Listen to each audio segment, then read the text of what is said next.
प्यारे बच्चों, good morning.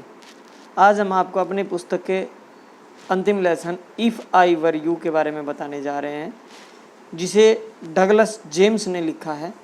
यह एक छोटा सा प्ले है जिसमें दो पात्र हैं और उनके बारे में है। कहता जेरार्ड नाम का एक व्यक्ति जो है नाटक कंपनी में काम करता था और एक छोटी सी कुटिया में अकेला रहता था। वह एक यात्रा पर जाने की तैयारी में था, इसलिए वह यात्रा का बैग पैक करने में व्यस्त था।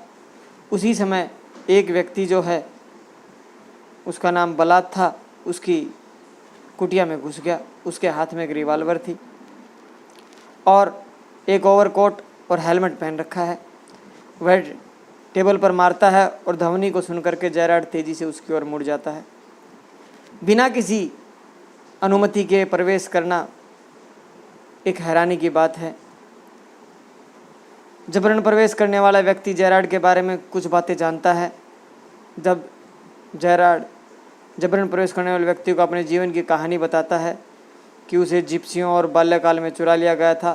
अब वह 32 साल का है, अकेले अपनी इस कुटिया में रहता है।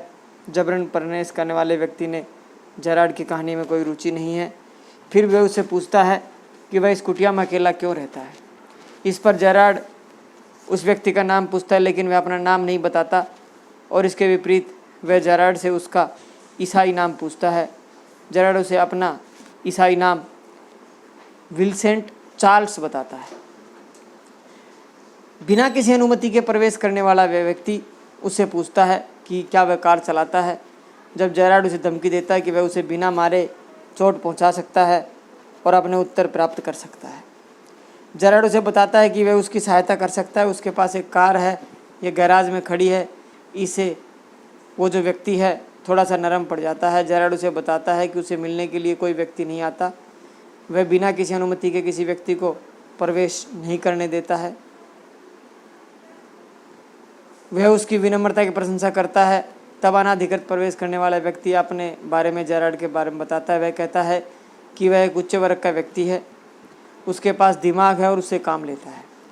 जेरार्ड समझ जाता है कि जबरन प्रवेश करने वाला व्यक्ति एक अपराधी है और वह उससे पूछा है कि वह कौन कौन से अपराध करने में निपुण है। इस पर वह बताता है कि वह आभूषणों की चोरी करने में माहिर है। यद्यपि एसेक्स में कोई आभूषण नहीं है, लेकिन वहाँ सिपाही भी तो नहीं है, इसलिए जेरार्ड का नाम धारण करके उसकी कुटीर में रहेगा। उसका मेन मोटिव होता है कि वह जेरार्ड की आइडेंटिटी ले लेगा और जेरार्ड को मौत के घात उतार देगा। इसके मामले में वो पहले से ही हत्या के मामले में नामजद है। उसके पीछे पुलिस पड़ी हुई है और वह चूहे की भांति छिपता हुआ घूम रहा है।